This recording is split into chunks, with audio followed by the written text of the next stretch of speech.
Kidney failure, liver failure, heart problems ಮಕ್ಕಳಿಲ್ಲ ಅಂತದಿಂದ ಮಕ್ಕಳು ಹೊಟ್ಟೆ ಒಳಗೆ ಬೆಳವಣಿಗೆ ಸರಿಯಾಗಿ ಆಗ್ತಿಲ್ಲ ಅಂತ ಬಂದಾಗ ಕೊಡ್ತಾ ಬರೋದ್ರಿಂದ ಮಕ್ಕಳು ಬೆಳವಣಿಗೆ ಈಗ ಡಾಕ್ಟ್ರು ತೆಗ್ಸಾಕ್ಬಿಡಿ, ಹಾರ್ಟ್ ಬೀಟ್ ಇಲ್ಲ, ಕಿಡ್ನಿ ಸರಿಯಾಗಿ ಬಂದಿಲ್ಲ ಅಂತ ಸುಮಾರು ಜನ ಹೇಳಿದೆ. ಆಗ್ತಾ ಬರೋದ್ರಿಂದ ತೀರ್ತಾ ಬರೋದ್ರಿಂದ ನೀವು ಬೆನ್ನು ಮತ್ತು ಇದಕ್ಕೆ ತೀಳೋದ್ರಿಂದ ಉಸಿರಾಟದ ಪ್ರಾಬ್ಲಮ್ಮು ಇದೆಲ್ಲ ಸರಿ ಹೋಗ್ತಾ ಹೋಗಿದೆ. ಯಾರು ಬಿಡಕ್ಕೆ ತಂದಿದ್ರು ಅವಾಗೇನಾಗ್ತದೆ, ಆವಾಗ ತಾಯಿನ ಕೊಟ್ಬಿಟ್ರು, ಇದು ಒಂದು ಇದನ್ನು ಕೊಟ್ಟು ಇದಂತ ಇದ್ರು. ಆಮೇಲೆ ಇದನ್ನು ನಾನೇ ಇಟ್ಕೊಂಡು ಮತ್ತು ಇದು ಅವಾಗಿಂದ ಅಷ್ಟೇ. ಎಷ್ಟು ಅಂದರೆ ಸಖತ್ ಪ್ರೀತಿ ತೋರಿಸ್ತು. ನಾವೆಷ್ಟು ಇದು ಅಂತೀವ, ನಮ್ಮ ಬಿಟ್ಟು ಎತ್ತಗೆ ಹೋಗಲ್ಲ. ಈಗ ಗೋಮೂತ್ರ ಹಾಕಿ ನೀವು ಅದನ್ನು ನೀವು ಮತ್ತೆ ಅದ್ರ ಜೊತೆ ಒಂದು ಸ್ವಲ್ಪ ಮೂಳೆಗಳು ಕರಗುವಂಥ ಒಂದು ಇದಿದೆ, ಅದನ್ನು ಹಾಕಿ ನೀವು ಅದನ್ನು ಮುಚ್ಚಿಬಿಟ್ರೆ ನೀವು ಒಂದು 6 ತಿಂಗಳು ವರ್ಷ ನೀವು ಲೈಫ್ ಲಾಂಗ್ ನೀವು ಸುಮ್ಮನೆ ಬೆಳ್ಕೊಂಡು ಹೋಗ್ಬೋದು. ಅದು ನೀವು ಒಂದು ಸಾರಿ ಅದು ಭೂಮಿ ಫಲವತ್ತತೆ ಆಗಿಬಿಟ್ರೆ ಇಡೀ ಲೈಫ್ ಲಾಂಗ್ ನಿಮ್ಮ ಮಕ್ಕಳು ಮೊಮ್ಮಕ್ಕಳು ಟೈಮ್ ಗಂಟನು ನೀವು ಬೆಳ್ಕೊಂಡು ತಿನ್ನೋದೇ ಹೊರತು ಅದರಲ್ಲಿ ನೀವು ಈ ಕೆಮಿಕಲ್ ಹಾಕಿ 6 ತಿಂಗಳಿಗೋ ಅಥವಾ 6 ತಿಂಗಳಲ್ಲಿ 3 ಸಾರಿ ಹಾಕಿರ್ತಾರೆ ನಮ್ಮಲ್ಲಿ. ಇದು ಅರ್ಜುನ ಅಂತ ಇದೆ. ಇದರಲ್ಲಿ ನಕ್ಸೋಮಿಕ ಮತ್ತು ಅರ್ಜುನ ಮತ್ತು ಗೋಮೂತ್ರ ಇಷ್ಟು ಸೇರುತ್ತೆ ಇದರಲ್ಲಿ. ಇದನ್ನು ತೊಗೊಳ್ತಾ ಬಂದರೆ ಬೇಸಿಕ್ ಮೆಡಿಸನ್ ಇದ್ದಂಗೆ. ಇದು ಒಂಥರ ಏನಂದರೆ ನಿಮಗೆ ಅಟ್ಲೇ ಏನಂದ್ರೆ ನಿಮಗೆ ರೋಗ ನಿರೋಧಕ ಶಕ್ತಿ ಮತ್ತು ಹ್ಯುಮಿನಿಟಿ, ಒಂದು ಬಾಡಿ ಸ್ಟ್ರೆಂತ್, ಒಂದು ಹ್ಯುಮಿನಿಟಿ ಪವರು ಪ್ಲಸ್ ಒಂದು ಬಾಡಿ ಸ್ಟ್ರೆಂತ್ ಎರಡನ್ನೂ ಕೊಡೋ ಶಕ್ತಿ ಇದಕ್ಕಿದೆ. ನೀವು ಎಂಥ ಕಾಯಿಲೆ ಆಗಲಿ, even kidney failure, liver failure, heart problems, ಮತ್ತು ನಿಮಗೆ ಈವನ್ ಮಕ್ಕಳಿಲ್ಲ ಅನ್ನೋದು ಇದರಲ್ಲಿ ಇನ್ನೊಂದು ಸಿರಾಫ್ ಟೈಪ್ ಮಾಡ್ತೀವಿ. ಇದರದ್ದೇ ಇದು ಬಂದಾದಮೇಲೆ ನೆಕ್ಸ್ಟ್ ಬರುತ್ತೆ, ಅದು ಸೌಮ್ಯ ಗುಣ, ಇದು ಒಂದು ತೀಕ್ಷ್ಣ ಗುಣ ಇರುತ್ತೆ. ಇದನ್ನು ಕೊಡ್ತಾ ಬಂದಿದ್ದೀವಿ. ಈಗ ಸುಮಾರು ಮಕ್ಕಳಿಲ್ಲ ಅಂದತವಿಂದ ಮಕ್ಕಳು ಹೊಟ್ಟೆ ಒಳಗೆ ಬೆಳವಣಿಗೆ ಸರಿಯಾಗಿ ಆಗ್ತಿಲ್ಲ ಅಂತ ಬಂದಾಗ ಕೊಡ್ತಾ ಬರೋದ್ರಿಂದ ಮಕ್ಕಳು ಬೆಳವಣಿಗೆ ಈಗ ಡಾಕ್ಟ್ರು ತೆಗ್ಸಾಕ್ಬಿಡಿ, ಹಾರ್ಟ್ ಬೀಟ್ ಇಲ್ಲ, ಕಿಡ್ನಿ ಸರಿಯಾಗಿ ಬಂದಿಲ್ಲ ಅಂತ ಸುಮಾರು ಜನ ಹೇಳಿದೆ. ಅವ್ರಿಗೆಲ್ಲ ಕೊಡಿಸ್ತಾ ಬಂದಿದ್ದೀವಿ. ಆಟೋಮೆಟಿಕ್ಕಾಗಿ ಮಕ್ಕಳು ಡೆಲಿವರಿ ಟೈಮ್ಗೆ ಎಲ್ಲ ಬೆಳವಣಿಗೆ ಚೆನ್ನಾಗಾಗಿದೆ. ಓಕೆ, ಈಗ ಅವ್ರು ತೊಗೊತಾರೆ ಅಂದ್ಕೊಳ್ಳಿ, ಇದರಲ್ಲಿ ಇನ್ನೊಂದ್ಸಲ ಹೇಳ್ಬಿಡಿ, ಪ್ರೆಗ್ನೆಂಟ್ ಇರೋರು ತಗೋಬೋದನ್ನ? ಪ್ರೆಗ್ನೆನ್ಸಿ ಇರೋರು ಏನೇನಿದೆ? ಪ್ರೆಗ್ನೆನ್ಸಿ ಆಗ್ತಾ ಇಲ್ಲ, ನಿಲ್ತಾ ಇಲ್ಲ, ಮಕ್ಕಳೇ ಆಗ್ತಾ ಇಲ್ಲ ಅನ್ನೋರ್ಗೆ ತಗೊಂಡ್ರೆ ಮಕ್ಕಳಾಗುತ್ತೆ. ಏನೇನಿದೆ ಇದರಲ್ಲಿ ಅರ್ಜುನ ಮತ್ತು ನಕ್ಸಮಿಕ ಮತ್ತು ಗೋಮೂತ್ರ. ಅಂದ್ರೆ ಬಟ್ಟಿ ಇಳಿಸಿರೋ ಗೋಮೂತ್ರ? ಬಟ್ಟಿ ಇಳಿಸಿದ್ದು ಗೋಮೂತ್ರ. ಓಕೆ, ಇದನ್ನ ಸೇವಿಸ್ಬೋದು ಬೆಳಗ್ಗೆ ಸಂಜೆ ತಗೊಳ್ತಾ ಬರೋದ್ರಿಂದ ನಿಮಗೆ ಸುಮಾರು ಹೇಳದ್ನಲ್ಲ, ಫಸ್ಟ್ ಮಕ್ಕಳಿಲ್ಲ ಅಂದತವಿಂದ ಮಕ್ಕಳು ಹೊಟ್ಟೆ ಒಳಗೆ ಬೆಳವಣಿಗೆ ಆಗೋತ್ತವಿಂದ ಹಿಡಿದು ಆಮೇಲೆ ನಿಮಗೆ ಇದು ಏನಂದ್ರೆ ವಯಸ್ಸಲ್ಲೇ ಈಗ ಒಂದು ಇಂಥ ವಯಸ್ಸು ಹುಡುಗರಿಗೆ ನಿಮಗೆ ಅವ್ರಿಗೆ ಬೆಳವಣಿಗೆ ಚೆನ್ನಾಗಿ ಆಗ್ತಾ ಬರುತ್ತೆ, ಬೆಳವಣಿಗೆ ಚೆನ್ನಾಗಿ ಬರುತ್ತೆ. ಮತ್ತು ಒಂದು 25-30 ವರ್ಷ ಆಯ್ತಾದಂಗೆ ಈಗ ಸಣ್ಣ ಪುಟ್ಟ ಹಾರ್ಟು, ಕಿಡ್ನಿ ಎಲ್ಲ ಫೇಲ್ಯೂರ್ ಆಗ್ತದೆ. ಅದಕ್ಕೆಲ್ಲ ಸಂಬಂಧಪಟ್ಟ ಎಲ್ಲ ಫೇಲ್ಯೂರ್ನು ಸರಿ ಮಾಡ್ಕೊಂಡಿದೆ. ಇದು ಕಿಡ್ನಿ ಫೇಲ್ಯೂರು ವಾಸ ಮಾಡಿದ್ದೀವಿ. ಕ್ರಿಯೇಟಿನ್ ಲೆವೆಲ್ ಇಮ್ಮಿಡಿಯೇಟಾಗಿ ಕಡಿಮೆ ಆಗ್ತಾ ಬರುತ್ತೆ. ಸರ್ವರೋಗಕ್ಕೂ ಬಾಟ್ಲಲ್ಲಿ ಇರೋದು ಮದ್ದು ಇದೊಂದು ಮಾತ್ರ. ಇನ್ನು ಬೇರೆವಿದೆ ಕ್ಯಾನ್ಸರ್ಗೆ ಅಂತ. ಇದ್ರ ಜೊತೆ ಕ್ಯಾನ್ಸರ್ ಕೊಡ್ತೀವಿ. ಈಗ ನೋಡಿ ಸುಮಾರು ಈಗ ಇವ್ರು ಮಾಡಿದ್ರು, ಈಗ ಸುಮಾರು ಕಡೆ ತೋರಿಸಿ ಒಂದು 50-60 ಲಕ್ಷದಷ್ಟು ಖರ್ಚು ಮಾಡಿದ್ದಾರೆ. ಅವ್ರದ್ದು ಪ್ರಾಬ್ಲಮ್ ಕ್ಯಾನ್ಸರ್, ಪಾಪ ಒಂದು ಕಿಡ್ನಿ ಬೇರೆ ತೆಗೆದುಬಿಟ್ಟು ಆ ಥರದವ್ರು ಈಗ ಜಸ್ಟ್ ಫೋನ್ ಮಾಡಿದ್ರು. ಈಗ ಅವರು ಇದನ್ನು ತೊಗೊಂಡ್ಮೇಲೆ ಎಲ್ಲ ಗೆಡ್ಡೆಗಳು ಮತ್ತು ಇದ್ರ ಜೊತೆ ದ್ರೋಣ ಒಂದು ಬರುತ್ತೆ, ದ್ರೋಣಾದಿ ಅಂತ, ಅದು ಪ್ಲಸ್ ಇನ್ನೊಂದು ಕೊಡ್ತೀವಿ, ಕಾಂಚನಾರ ಕೊಡ್ತಾ ಬಂದಿದ್ದು. ಈಗ ಅವ್ರಿಗೆ ಹೆಚ್ಚು ಕಡಿಮೆ ಎಲ್ಲ ಕಿಡ್ನಿ ಮೇಲೆ ಗೆಡ್ಡೆಗಳಿದ್ವಲ್ಲ ಮತ್ತು ಹೊಟ್ಟೆ ಹತ್ರ ಎಲ್ಲ ಗೆಡ್ಡೆಗಳಾಗ್ಬಿಟ್ಟು ಅವೆಲ್ಲ ಕರಗೋಗಿದೆ. ಸುಮಾರು 2 ತಿಂಗಳಿಗೆ ರಿಸಲ್ಟ್ ಸಿಕ್ಕಿದೆ. ಸುಮಾರು ಇದೆ. ಇದನ್ನು ವಯಸ್ಸಾದವರು ಮಾಡಿದವರು ಮುಂದೆ ಯಾವುದು ಶುಗರು ಸುಧಾ ಬರಲ್ಲ. ಇದರಲ್ಲಿ ಶುಗರ್ ಕಂಪ್ಲೀಟಾಗಿ ವಾಸ ಮಾಡಿ, ಕಾಯಿಲೆ ಇರಲೇಬೇಕು ಅಂತೇನಿಲ್ಲ, ಕಾಯಿಲೆ ಬರುತ್ತೆ ಅಂತಾನು ತಗೋಬಹುದು ಅಲ್ವಾ? ಕಂಪ್ಲೀಟಾಗಿ ನಿಮ್ಗೆ ಮುಂದೆ ಪ್ರಾಬ್ಲಮ್ ಆಗಬಾರ್ದು, ಮುನ್ನೆಚ್ಚರಿಕೆ ಕ್ರಮವಾಗಿ ತಗೋಬಹುದು. ಸರಿ ಸರ್, ಈಗ ಗೋವರ್ಕ ಬಗ್ಗೆ ಹೇಳಿದ್ದಾಯ್ತು, ಇದನ್ನೆಲ್ಲದಕ್ಕೂ ತಗೋಬಹುದು. ಇನ್ನು ನೆಕ್ಸ್ಟ್ ಇಲ್ಲಿ ತಂದಿರೋಷ್ಟಿಷ್ಟೇ ಪೇನ್ ಆಯಿಲ್. ಇದು ನಿಮಗೆ ಯಾವುದೇ ವಾತ ಕಫದಿಂದ ತೊಂದರೆ ಕೊಡ್ತಾ ಇದೆ ಶರೀರದಲ್ಲಿ, ಯಾವುದೇ ಭಾಗದಲ್ಲಾಗಲಿ. ನೀವು ಇವನ್ ವಾತ ಕಫ ಅಂದರೆ ನಮಗೆ ಸಾಮಾನ್ಯವಾಗಿ ಬ್ಯಾಕ್ ಪೈನ್ ಬರುತ್ತೆ. ಆವಾಗ ಇದನ್ನು ತೀಡೋದ್ರಿಂದ ನಿಮ್ಗೆ ಅಲ್ಲಿ ನರ್ವ್ಸ್ಗಳೆಲ್ಲ ಫ್ರೀ ಆಗುತ್ತೆ, ಇದಾಗುತ್ತೆ. ಮತ್ತು ಲಾಕ್ ಆಗಿದ್ರೂ ಸುಧಾ ಬಿಡಿಸುವಂಥ ಚಾನ್ಸಸ್ ಇದೆ ಒಂದೊಂದು ಸಾರಿ. ಇದು ಹಚ್ಚಿದ ಇಟ್ಟಿಗೆ ಓಪನ್ ಆಗೋ ಚಾನ್ಸು ಇದೆ. ಇಲ್ಲ ಅಂದಾಗ ನಾವು ನಟಿಕೆ ತೆಗೆದು ಅದನ್ನು ಫ್ರೀ ಮಾಡ್ಕೊಳ್ತೀವಿ. ಅದೊಂದು ಪ್ಲಸ್ ಇನ್ನು ಇದರಲ್ಲಿ ಏನಂದರೆ ಈಗ ಹಾರ್ಟ್ ಬ್ಲಾಕೇಜ್ ಆಗಿದೆ, ಕಫ ಮತ್ತು ವಾತದಿಂದನೇ ಅದು ಬ್ಲಾಕೇಜ್ ಆಗೋದು. ಅದು ಒಳಗಡೆ ಮೇಲೆ ಹಚ್ಚೋದ್ರಿಂದನೇ ಎಷ್ಟೋ ಜನಕ್ಕೆ ಸುಮಾರು ಬ್ಲಾಕೇಜಸ್ ಓಪನ್ ಆಗಿದೆ. ಇದನ್ನು ಇದನ್ನು ಆಗ್ತಾ ಬರೋದ್ರಿಂದ ತೀಡ್ತಾ ಬರೋದ್ರಿಂದ ನೀವು ಬೆನ್ನು ಮತ್ತು ಇದಕ್ಕೆ ತೀಡೋದ್ರಿಂದ ಉಸಿರಾಟದ ಪ್ರಾಬ್ಲಮ್ ಇದೆಲ್ಲ ಸರಿ ಹೋಗ್ತಾ ಹೋಗಿದೆ. ಇದರಲ್ಲಿ ಏನಿದೆ? ಇದರಲ್ಲಿ ದತ್ತೂರ ಮೇಯ್ನ್, ಮತ್ತು ಸುಮಾರು ಗಿಡಮೂಲಿಕೆ ಬರುತ್ತೆ. ಅದರಲ್ಲಿ ದತ್ತೂರ ಮೇಯ್ನ್ ಹಾಕ್ತೀವಿ ಅನ್ಕೊಂಡು. ಗಂಜಲದ ಕಂಟೆಂಟ್ ಇದೆ? ಇಲ್ಲ, ಇದು ಗಿಡಮೂಲಿಕೆಗಳು ಅಷ್ಟೇ. ಆಯಿಲು ಮತ್ತು ಗಿಡಮೂಲಿಕೆ, ಎಲ್ಲ ಗಿಡಮೂಲಿಕೆಗಳನ್ನ ಸೇರಿಸಿ ಮಿಕ್ಸಿಲಿ ಹಾಕಿ ರುಬ್ಬಿ ಇದ್ರಲ್ಲಿ ಹಾಕಿರೋದು ಅಲ್ವಾ? ಮೆಷಿನಲ್ಲಿ ಅದೇನೆ ಒಟ್ಟಿನಲ್ಲಿ ಜ್ಯೂಸ್ ಮಾಡಿ ಇಲ್ಲಿ ಹಾಕಿರೋದು, ರಸ ಪ್ಲಸ್ ಆಯಿಲ್ ಮಾಡಿ ಇದ್ರೊಳಗೆ ಹಾಕಿರೋದು. ಇದನ್ನ ನೋವಿರೋ ಕಡೆ ಮಸಾಜ್ ಮಾಡ್ಕೊಂಡ್ರೆ ಕ್ಲಿಯರ್ ಆಗುತ್ತೆ. ವಾತ ಕಫ ಈಗ ಸೆಳ್ತಾ ಇರುತ್ತೆ, ಏನೋ ನಡೆಯುತ್ತಾ, ಕಾಲುಗಳು ಸೆಳ್ತಾ, ಮಂಡಿ ನೋವು, ಇವಕ್ಕೆಲ್ಲ ರಿಲ್ಯಾಕ್ಸೇಷನ್ ಚೆನ್ನಾಗಿದೆ ಇದು. ಓಕೆ, ಎಷ್ಟು ದಿನ ಒಂದು ನೋವು ಹೋಗೋಕ್ಕೆ? ಇದು ಬಂದು ನಿಮಗೆ ಹೆಚ್ಚು ಕಡಿಮೆ ಒಂದು ಸಣ್ಣ ಪುಟ್ಟ ನೋವಾದ್ರೆ ಒಂದು ತಿಂಗಳಾನ್ಗಟ್ಲೆ ಆಗುತ್ತೆ. 1-2 ದಿನ 3 ದಿನ ಹಚ್ಚೋಷ್ಟೊಳಗೆ ಎಷ್ಟೋ ರಿಲ್ಯಾಕ್ಸ್ ಸಿಗುತ್ತೆ. ನಮ್ಮ ಹತ್ರ ಬಂದು ಈಗ ತೀಡಿ ಅದನ್ನ ಆಯಿಲ್ ಹಾಕಿ ಮಸಾಜ್ ತೀಡ್ತಾ ಇದ್ದಂಗೆ ಎಷ್ಟೋ ರಿಲ್ಯಾಕ್ಸ್ ಸಿಗುತ್ತೆ ಅಷ್ಟೇ. ಅಂದರೆ ಅದೇನಂದರೆ ಒಂದು ಮರ್ಮ ಚಿಕಿತ್ಸೆದ ಒಂದು ಇದಿದೆ, ಅದು ಆ ಟೈಪಲ್ಲಿ ಅದು ನರ್ವ್ಸ್ ಮೇಲೆ ತೀಡಿದ್ರೆ ಮಾತ್ರ ಬೇಗ ರಿಲ್ಯಾಕ್ಸ್ ಸಿಗುತ್ತೆ. ಇಲ್ಲ ಅಂದರೆ ನಿಮ್ಗೆ ಒಂದು ಸ್ವಲ್ಪ ಹಿಂಸೆ. ಈಗ ಇವೆರಡು ನೀವು ತಗೋಬೋದು, ನಿಮಗಿದು ಸಿಗುತ್ತೆ. ಮತ್ತು ಇದು ಕೊರಿಯರ್ ಮಾಡ್ತೀರಲ್ವಾ? ಸರಿ, ಅಲ್ಲ ಕೊರಿಯರ್ ವ್ಯವಸ್ಥೆನೇ ಇದೆ. ಬೇಕು ಅಂದರೆ ಕೊರಿಯರ್ ಮಾಡ್ತಾರೆ. ಅದಾದ ನಂತರ ಈ ಒಂದು ಕರು ಮಾತ್ರ ಇವ್ರನ್ನ ಬಿಟ್ಟು ಹೋಗ್ತಲ್ಲ, ಬೇರೆ ಎಲ್ಲ ಕರುಗಳು ಮೇಯ್ತಾವೆ, ಇದೊಂದು ಕರು ಮಾತ್ರ ಬಿಟ್ಟು ಹೋಗ್ತಲ್ಲ. ಏನು ಸರ್ ಅಟ್ಯಾಚ್ಮೆಂಟು ಸಿಕ್ಕಾಬಟ್ಟೆ?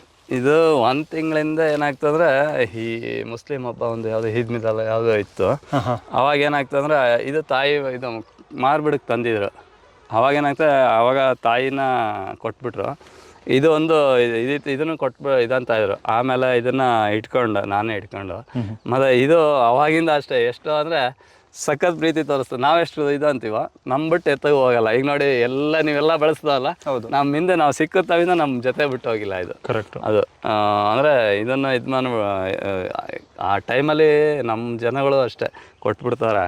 ಒಂದೇ ಮೇನ್ ಪ್ರಾಬ್ಲಮ್. ಸಣ್ಣ ಕರು ಅನ್ನಲ್ಲ, ಏನಿಲ್ಲ, 1 ತಿಂಗಳು ಆಗ್ತಿದ್ದು ತಗೊಂಡಿದ್ದು ಅನ್ಕೊಂಡು. ಅಂದರೆ ಈಗ ಇದ್ರ ಪ್ರಾಯ ಅಮ್ಮಮ್ಮ ಅಂದರೆ ಒಂದು 5-6 ತಿಂಗಳು ಇರ್ಬೋದು. 6 ತಿಂಗಳು 5-6 ತಿಂಗಳು ಒಳಗಡೆನೆ. ಈ ಥರ ಕರುಗಳೇನಾರ ಹಳ್ಳಿ ಕಾರು ಇದನ್ನೋದಿದ್ರೆ ಕುಯ್ಯೋರು ಕೊಡೋ ಬದಲು ನಮಗೆ ಕೊಡಿ, ನಾವು ಅದೇನು ಅಮೌಂಟ್ ಕೊಟ್ಟು ತೊಗೊಳ್ತೀವಿ. ಅದೇನಾಗುತ್ತೋ ಅವ್ರಿಗೇನು ಅವ್ರಿಗೆ ಎಷ್ಟು ಕೊಡ್ತೀರೋ ಅಷ್ಟೇ ಅಮೌಂಟ್ ನಾವೇ ಕೊಡ್ತೀವಿ. ಅವ್ರೇನು ಇದೆಲ್ಲ ಕೊಟ್ಬೇಕಾದ್ರೆ ಆ್ಯಕ್ಚುಲಿ ಅವರು ನಿಮಗೆ ಒಂದು 3-4 ಸಾವಿರನೂ ಕೊಡೋಲ್ಲ. ಅದಕ್ಕಿಂತ ನಾವು ಬೇಕಾದ್ರೆ ಒಂದು 500 ಎಕ್ಸ್ಟ್ರಾ ಕೊಡ್ತೀವಿ. 7,000ನೇ ಕೊಟ್ಟು ತೊಗೊಂಡಿದ್ದೆ. 7-7.5 ಸಾವಿರ ಬಿತ್ತು ನನಗೆ. ಓಕೆ. ಈಗ ನಿಮ್ಮ ಮನೇಲಿ ತುಂಬ ವರ್ಷಗಳಿಂದ ಹಾಲನ್ನು ಕೊಡ್ತಾ ಇರುತ್ತೆ, ನಿಮ್ಮ ಮಕ್ಕಳನ್ನ ಸಾಕಿರುತ್ತೆ, ಆ ದೊಡ್ಡ ಹಸುನ ಕೊಡ್ತೀರಾ, ತಪ್ಪಿದ್ರೆ ಕರುನು ಕೂಡ ಕೊಡ್ತೀರಾ ಅಂತಂದರೆ ಅವ್ರಿಗೆ ಒಂದು 3-4 ಸಾವಿರ ನಿಮಗೆ ಸಿಗುತ್ತೆ. ಆ ಆಸೆಗೋಸ್ಕರ ನೀವು ಹಸುನ ತಪ್ಪಿದ್ರೆ ಕರುನ ಕೊಡ್ತೀರಾ. ಅದ್ರ ಬದಲು ಗೋಶಾಲೆಗಳಿರ್ತವೆ ನಿಮ್ಮ ಅಕ್ಕಪಕ್ಕ, ಅಲ್ಲಿಗೆ ಹೋಗ್ಬಿಡಿ. ತಪ್ಪಿದ್ರೆ ಈ ರೀತಿ ಸಾಕೋರು ಇರ್ತಾರೆ, ಇವರು ಕೊಡಿ, ಫ್ರೀಯಾಗೆ ಕೊಡಿ. ನಿಮ್ಗೇನು 3-4 ಸಾವಿರಕ್ಕೋಸ್ಕರ ಬೇಡ, ಫ್ರೀಯಾಗೆ ಕೊಡ್ಲಿ ಬಿಡಿ, ಏನಾಗುತ್ತೆ? 3-4 ಸಾವಿರ ಏನು ಅಲ್ಲ, ಅದು ದೊಡ್ಡ ಅಮೌಂಟೇ ಅಲ್ಲ ಅದು. ಅದಕ್ಕೋಸ್ಕರ ನೀವು ನಿಮ್ಮನ್ನು ಸಾಕಿರೋ ಅಂತ ಹಸುನೇ ಕೊಡ್ತೀರಾ ಅಂತಂದರೆ ಅಂಥವ್ರೆ ನಾಳೆ ತಾಯಿನ ತಂದೆನ ಬಿಡೋದು ಅನಾಥಾಶ್ರಮಕ್ಕೆ. ತಪ್ಪಿದ್ರೆ ಈ ರೀತಿ ಪ್ರೀತಿ ಭಾವನೆ ಇರಲ್ಲ. ಈ ಥರ ಎಲ್ಲ ಮಾಡಿದ್ರೆ ಈ ಥರ ಪ್ರೀತಿ ಭಾವನೆ ಇರಲ್ಲ, ಎಲ್ಲ ದುಡ್ಡಿಂದನೇ ಅಳಿಬೇಕಾಗತ್ತೆ. ಆಮೇಲೆ ಅದಕ್ಕೋಸ್ಕರ ಗೋಶಾಲೆಗಳಿರ್ತವೆ, ಅದಕ್ಕೆ ಬಿಡಿ.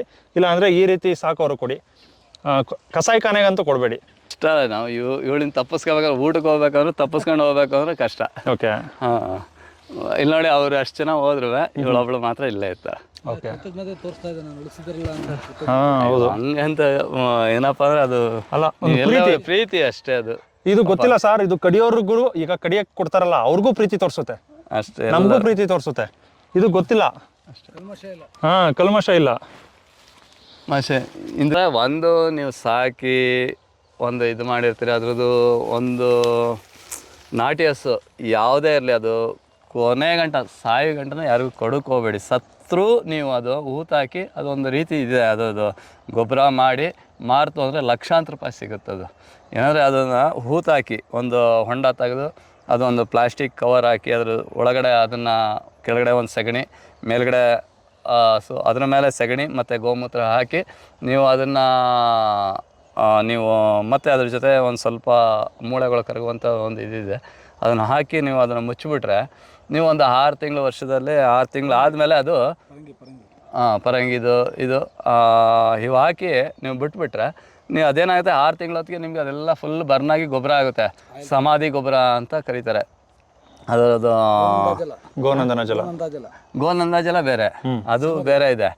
ಇದು ಸಮಾಧಿ ಗೊಬ್ಬರ ಅಲ್ಲ. ನೀವು ಮಾಡೋಕ್ಕಾಗಲಿಲ್ಲ ಅಂದರೆ ಇಷ್ಟು ಮಾಡಿದ್ರು ಇದು ಲಕ್ಷಾಂತರ ರೂಪಾಯಿ ಬೆಲೆ ಬಾಳ್ತದೆ. ಇದು ಗೋನಂದಾಜೆಲ್ಲ ಬೇರೆ, ಅದು ನೀವು ಕಲ್ಚರ್ ಎಲ್ಲ ಬೇಕು. ಅದು ತಗೊಂಡು ನೀವು ಅದಕ್ಕೆ ಆದಂಥ ದೊಡ್ಡ ತೊಟ್ಟಿ ಕಟ್ಟಿಸಿ ಅದಕ್ಕೆ ಅದರಲ್ಲಿ ಗೋಮೂತ್ರ ಅಷ್ಟೇ ಗೋಮೂತ್ರ ಬೇಕು, ಅಷ್ಟೇ ಇದೆಲ್ಲ ಬೇಕಾಗುತ್ತೆ ಅದಕ್ಕೆ, ಸೆಗಣಿ ಎಲ್ಲ ಬೇಕು. ಆದರೆ ಇದಾದರೆ ಸಿಂಪಲ್ ಮೆಥಡ್. ನೀವು ಈಗ ಒಂದು 10-12 ಸಾವಿರ ಕೊಡೋ ಬದಲು ನೀವೇನು ಮಾಡಿ ಅಂದರೆ ಅದನ್ನು ಸತ್ತ ಮೇಲೆ ಅದನ್ನು ಒಂದು ಗುಂಡಿ ತೆಗೆದು ಅದಕ್ಕೆ ಸುಮ್ಮನೆ ಪ್ಲಾಸ್ಟಿಕ್ ಕವರ್ಗಳು ಬರುತ್ತಲ್ಲ ದೊಡ್ಡದು, ಈ ಮಂದಾಗಿರುವಂಥದ್ದು, ಅದು ಹಾಕ್ಬಿಟ್ಟು ಅದರೊಳಗೆ ಕೆಳಗಡೆ ಸೆಗಣಿ ಹಾಕ್ಬಿಡೋದು, ಅದ್ರ ಮೇಲೆ ಹಸು ಮಲಗಿಸ್ಬಿಡೋದು, ತಿರ್ಗಾ ಸೆಗಣಿ ಹಾಕ್ಬಿಟ್ಟು ಒಂದಷ್ಟು ಗೋಮೂತ್ರ ಹಾಕಿ ತಿರ್ಗಾ ಸೆಗಣಿ ಹಾಕಿ ಮುಚ್ಚಿಬಿಟ್ರೆ, ಅದು ಫುಲ್ ಮುಚ್ಚಿಬಿಟ್ಟು ಬಿಟ್ಬಿಟ್ರೆ ಅದೇನಾಗುತ್ತೆ ಅಂದರೆ ಆಟೋಮೆಟಿಕ್ಕಾಗಿ ನಿಮಗೆ ಒಂದು 6 ತಿಂಗಳು ವರ್ಷ ಕಳೆದ್ರೆ ಒಳ್ಳೆ ಗೊಬ್ಬರ ಆಗುತ್ತೆ. ನಾವೇನು ಮಾಡ್ತೀವಿ ಅಂದರೆ ಸತ್ತಂಥದ್ದು ನಮ್ಮ ಗೊಬ್ಬರ ಇದೆಯಲ್ಲ, ಸೆಗಣಿ ಹಾಕ್ತಾ ಇರ್ತೀವಲ್ಲ, ಅದನ್ನೇ ತೆಗೆದುಬಿಟ್ಟು ಅದ್ರೊಳಗೆ ಹಾಕ್ಬಿಡ್ತೀವಿ. ನೀವು ಪಕ್ಕದಲ್ಲಿದ್ದರೂ ಅದು ಏನು ಹಾಕವ್ರೆ ಅಂತ ಗೊತ್ತಾಗಲ್ಲ. ಓಕೆ, ಅಷ್ಟು ಇದಿರುತ್ತೆ. ನಮ್ಮದ್ರಲ್ಲೆಲ್ಲ ನೋಡ್ಬೋದು, ಅಲ್ಲೆಲ್ಲ ಮೂಳೆಗಳೆಲ್ಲ ಅಲ್ಲೆಲ್ಲ ಬಿದ್ದಿದ್ದಾವೆ ನಮ್ಮ ತಾವು. ಆದರೆ ಅದು ನಾವು ತೊಗೊಂಡು ನಾವು ಯೂಸ್ ಮಾಡ್ಕೊಬಿಡ್ತೀವಿ ಅದು. Okay sir. ಓಕೆ, ಅದು ನೀವು ಜಮೀನಿಗೆ ನಾವು ಯಾವುದೇ ಜಮೀನುಗಳಿಗೆ ಇಲ್ಲೇ ಆಗಲಿ ಇದು ಜಮೀನುಗಳಿಗೆ ಯಾವುದೇ ಕಾರಣಕ್ಕೂ ಯಾವುದೇ ಕೆಮಿಕಲ್ ಯಾವುದೂ ಹಾಕಿಲ್ಲ. ಎಲ್ಲರೂ ಈ ಸರಿ ಭತ್ತ ಈ ಸರಿ ಚೆನ್ನಾಗಿ ಬಂದಿತ್ತು, ಏನು ಹಾಕಿದ್ರಿ ಅಂತ ಕೇಳೋರು. ಈ ಸೈಜ್ ಒಂದೊಂದರಲ್ಲಿ 70-80 ಇದು ತೆಂಡೆಗಳು ಒಂದೊಂದು ಇದು ಬಂದಿತ್ತು. ಒಂದೊಂದು ತೆಂಡಲ್ಲಿ 70 ಕೌಡುಗಳಿತ್ತು. ಅಷ್ಟು ನೋಡಿದ್ರೆ ಎಲ್ಲರೂ ಇಡೀ ಬಯಲರೆಲ್ಲ ಬಂದಿದ್ರು. ಅದು ನೋಡೇನೋ ಒಳ್ಳೆ ಈಗ 1 ತಿಂಗಳು ಮುಂಚಿತವಾಗಿ ಬಂದು ನಮ್ಮ ಇದು ಮಾಡಾಕ್ಬಿಡ್ತಿಲ್ಲಿ. ಓಕೆ, ಚೆನ್ನಾಗಿತ್ತು. ಮತ್ತೆ ನಿಮ್ಮ ತೋಟದಲ್ಲಿ ಗುಂಡಿ ತೆಗೆದು, ಈಗ ಗುಂಡಿ ತೆಗಿಯೋಕ್ಕೂ ಆಗಲ್ಲ ಅಂತ ಕೊಟ್ಬಿಡ್ತಾರೆ ಸರ್. ಗುಂಡಿ ಯಾರು ತೆಗೀರಿ ನೀವು, ಪಾಪ ಅಷ್ಟು ವರ್ಷಗಳಿಂದ ಅದ್ರಲ್ಲಿ ಹಾಲು ಮತ್ತೆ ಸಗಣಿ ತುಪ್ಪ ಅಲ್ಲ ಎಲ್ಲಾನು ತಗೊಂಡಿರ್ತೀರ. ಲಕ್ಷಾಂತರ ರೂಪಾಯಿ ಸಿಗುತ್ತಲ್ಲ. ಈಗ ಒಂದು ಹಸು ಇದ್ರೆ ಅದು ಒಂದು ಕರು ಹಾಕಿ ಹೋಗಿರುತ್ತೆ. ಆ ಕರುನ ಮಾರಿ ನೀವು 40-50 ಸಾವಿರ ಅದರಿಂದ ಪ್ರಾಫಿಟ್ ಮಾಡಿರ್ತೀರಾ. ಒಂದು ಗುಂಡಿ ತೆಗೆದುಬಿಟ್ರೆ ಏನು ದೊಡ್ಡ ಇದಾಗ್ಬಿಡಲ್ಲ. ಗುಂಡಿ ತೆಗೀರಿ, ಅದನ್ನ ಊತಾಕಿ ಆ ಒಂದು 6-7-8 ತಿಂಗಳು 9 ತಿಂಗಳ ನಂತರ ಅಲ್ಲಿ ಡಿಕಂಪೋಸ್ ಆಗಿರುತ್ತಲ್ಲ, ಆ ಮಣ್ಣನ್ನು ತಗೊಂಡೋಗಿ ಇಡೀ ತೋಟಕ್ಕೆಲ್ಲ ಎರ್ಚ್ಕೊಳ್ಳಿ ನೀವು. ಅದು ಗೊಬ್ಬರ ಆಗುತ್ತೆ, ಉತ್ಕೃಷ್ಟವಾದ ಗೊಬ್ಬರ ಆಗಿರುತ್ತೆ. ಒಳ್ಳೆ ಗೊಬ್ಬರ. ನೀವು ಈ ರೀತಿ ಮಾಡೋದ್ರಿಂದ ನಿಮ್ಮ ತೋಟಕ್ಕೆ ಗೊಬ್ಬರದ ಒಂದು ಉಳಿತಾಯ ಏನಿದೆ, ದುಡ್ಡಿನ ಉಳಿತಾಯ ಮಾಡ್ತೀರಾ. ಮತ್ತೆ ಅಲ್ಲಿ 5-6 ಸಾವಿರ ಕೊಡ್ತಾರಲ್ಲ, ಅದಕ್ಕಿಂತ ಜಾಸ್ತಿನೇ ಇಲ್ಲಿ ಸಿಕ್ಕಿರುತ್ತೆ. ಹಂಗಾಗಿ ಏನಂದರೆ ಈ ಗೊಬ್ಬರ ಹಾಕೋದ್ರಿಂದ ನೀವು ಜೀವನದಲ್ಲಿ ಒಂದೇ ಸಾರಿ ಹಾಕಿ ಸಾಕು. ನೀವು ಲೈಫ್ ಲಾಂಗ್ ನೀವು ಸುಮ್ಮನೆ ಬೆಳ್ಕೊಂಡು ಹೋಗ್ಬೋದು. ಅದು ನೀವು ಒಂದು ಸಾರಿ ಅದು ಭೂಮಿ ಫಲವತ್ತತೆ ಆಗಿಬಿಟ್ರೆ ಇಡೀ ಲೈಫ್ ಲಾಂಗ್ ನಿಮ್ಮ ಮಕ್ಕಳು ಮೊಮ್ಮಕ್ಕಳು ಟೈಮ್ ಗಂಟನೂ ನೀವು ಬೆಳ್ಕೊಂಡು ತಿನ್ನೋದೇ ಹೊರತು ಅದರಲ್ಲಿ ನೀವು ಈ ಕೆಮಿಕಲ್ ಹಾಕಿ 6 ತಿಂಗಳಿಗೋ ಅಥವಾ 6 ತಿಂಗಳಲ್ಲಿ 3 ಸಾರಿ ಹಾಕಿರ್ತಾರೆ ನಮ್ಮಲ್ಲಿ. ಅದು ಬರಲ್ಲ. ನೀವು 1 ಸಾರಿ ಹಾಕ್ಬಿಟ್ರೆ ಅದಕ್ಕೆ ಒಳಕ್ಕೆ. ಈಗ ನೋಡಿ ಇಲ್ಲಿದೆಯಲ್ಲ ಈ ಕೆಳಗಡೆ ಜಮೀನುಗಳು, ನಾವು ಒಂದು ಇಡೀ ಗೊಬ್ಬರನೂ ಹಾಕಲ್ಲ, ಹಂಗೆ ಬೆಳೀತಾ ಇದೀವಿ ಈಗ. ಸರ್, ಇದಕ್ಕೆ ಫಸ್ಟ್ 1-2 ಸಾರಿ ಏನೋ ಕೊಟ್ಟಿದ್ದೀವಿ ಅಷ್ಟೇ ಗೊಬ್ಬರ. ಈಗ ಸುಮ್ಮನೆ ಹಾಕ್ಬಿಟ್ಟು ಬೆಳ್ಕೊಳ್ತಾ ಇರೋದು ಅಷ್ಟೇ. ಓಕೆ, ಅಷ್ಟೊಂದು ಶಕ್ತಿ ಆಗುತ್ತೆ, ಭೂಮಿ ಸ್ಟ್ರೆಂತ್ ಆಗಿದೆ, ಫಲವತ್ತಾಗುತ್ತೆ. ಅಷ್ಟೇ. ಓಕೆ ಸರ್, ಅದಕ್ಕೆ 1 ಸಾರಿ ನೀವು ಒಂದು ಸಾರಿ ನೀವು ಮಾಡ್ಕೊಳ್ಳಿ ಇದನ್ನು ಸಾಕು. ಹಾಂ ಸರ್, ಸಾವಯವ ಥ್ಯಾಂಕ್ ಯು. ಗಿಡಮೂಲಿಕೆ thank you sir, thank you. ನಾನು ಹಿಂಗೆ ಹೊಟ್ಟದು.